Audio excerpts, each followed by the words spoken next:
दिल से हार्दिक स्वागत अभिनंदन करता हूं।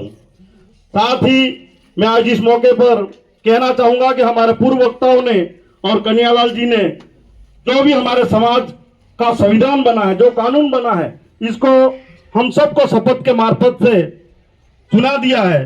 परंतु मैं एक बड़ी बात करना चाहूंगा कि मेरा गांव एक बमरिया है, सबसे छोटा। आज से 20 साल हो गए किसी प्रकार की डीजे और किसी प्रकार का ये कार्यक्रम नहीं है। ये मैं आपको कहना चाहूंगा। कई बारातें आई है, कई गई भी है, परंतु मेरे गांव में 20 साल पूर्व से कोई डीजे नहीं चल रहा है। तो सभी आप पधारे हैं और मैंने शाम को वीडियो बनाकर के भेजा है कि सबसे पहले समाज में अगर सीख लेनी है तो हमारा छोटा सा गांव है, उसकी आप सीख लेके जाए। पुनः मैं दूसरी बात करना चाहूंगा कि अभी गुरमीत जी कह रहे थे कि ऊंच और नीच की जो खाई है, हमारे कर्मचारी, नेता और गरीब, इन तीनों के बीच में समाज सुधार की जो बात आ रही है, उसमें नेता अपना सेट हो रहा है, कर्मचारी अपना सेट हो रहा है और मध्यम वर्गों को कोई नहीं पूछ रहा है। कभी किसी ने ये नहीं देखा कि मेरे बच्चे को कहां देखूं, वो डूंगरपुर जाएगा, उदयपुर जाएगा, पर यह नहीं देखेगा कि किसी घर में अच्छी पढ़ी लिखी बहन है और वो उसका बाप अनपढ़ है और ये इंटेलिजेंट है, इसको मैं मेरे घर पे ले जाऊं और कहीं ले जाकर के इसको पढ़ाऊं, आगे बढ़ाऊं, तो ही हमारा समाज आगे बढ़ सकता है।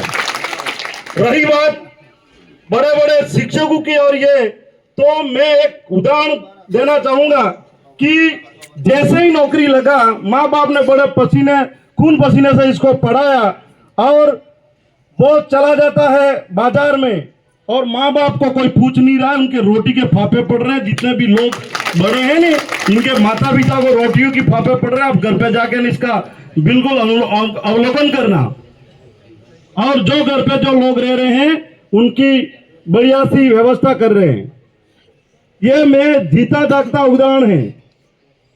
घर पे चले जाते हैं और वो पिताजी, किसी के एक बार ऐसी भी घटना हुई थी कि फोन पे पिताजी को बात करते तो 2 दिन हो गए पिताजी ने फोन नहीं उठाया और उनकी डेथ हो चुकी थी। फिर घर पे वो आया व्यक्ति, तब पता चला कि इनकी डेथ हो गई है। बाकी घर से माता पिता का हाल पूछते हैं कि कैसे हो आप। ऐसी भी हमारे समाज में घटनाएं हैं। तो मेहरबानी करके यहाँ आप सब पधारे हैं। बहुत सारे व्यक्तियों ने बहुत सारी बातें करी है, परंतु इसको नटवर जी कह रहे थे कि धरातल पे हमारी इकाइयां बनी हुई है।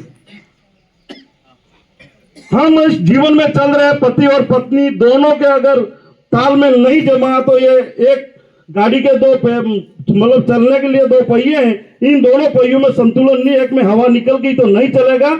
इसलिए हमारे अभी वो कह रहे थे मगन जी कि असारी बांधने तक की कि ले पर बहिरे थे कि अब्बा दी जो सिट्टी हूं रकम अलबी है मैं चली नहीं तो की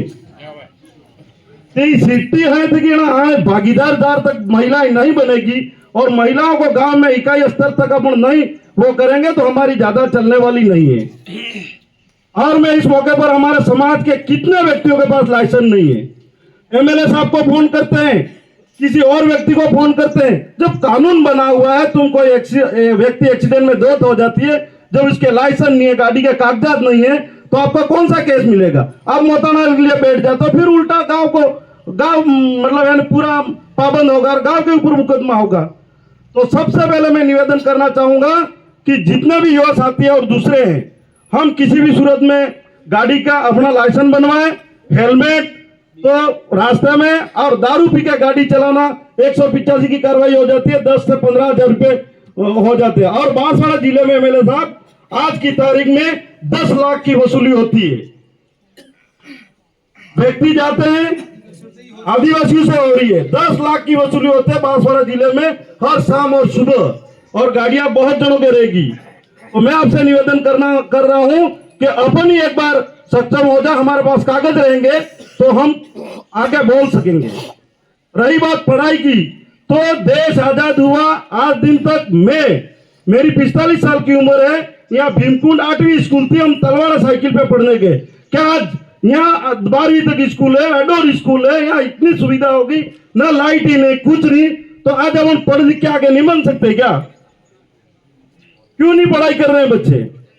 अभी कन्हैयालाल जी कह रहे थे खुले मन से कि ये लोग इस प्रकार की नकल करवाते हैं। ये बच्चों को, अपने बच्चों को अगर किसी टीचर ने एक रापट मार दिया, एक बेत मार दी, तो परिवार आके ने शिक्षक के लिए खड़ा हो जाता है। क्या कभी किसी शिक्षक को एक इस प्रकार की पीड़ा हुई तो आप समाज के व्यक्तियों ने कभी रोका क्या? उसकी सरकारी कर्मचारी है, अगर 10 जनों ने जाके थाना में मुकदमा करा दिया कि शिक्षक ने ये किया और इसका कान का पर्दा फट गया, ये लग गया यूं, तो उसकी तो नौकरी चली जाएगी। तो ऐसे व्यक्तियों के भी साथ में रात को कोई गाली गलौज करता है, इसको आइडेंटिफाई करके इसके खिलाफ मुकदमा कराओ। एमएलए साहब को कोई बोल जाए, सरपंच को कोई बोल जाए, रात को तुम कोई दूसरा करे इसको बोलेगा, आइडेंटिफाई करके इसके ऊपर मुकदमा नहीं कराओगे और इसको सजा नहीं दिलाओगे तो वो तो और हैवी हो जाएगा। इसलिए आप सभी यहाँ पर पधारे, पुनः आप सबका हार्दिक स्वागत, अभिनंदन करते हुए मेरी वाणी को विराम देता हूँ। जय हिंद, जय भारत।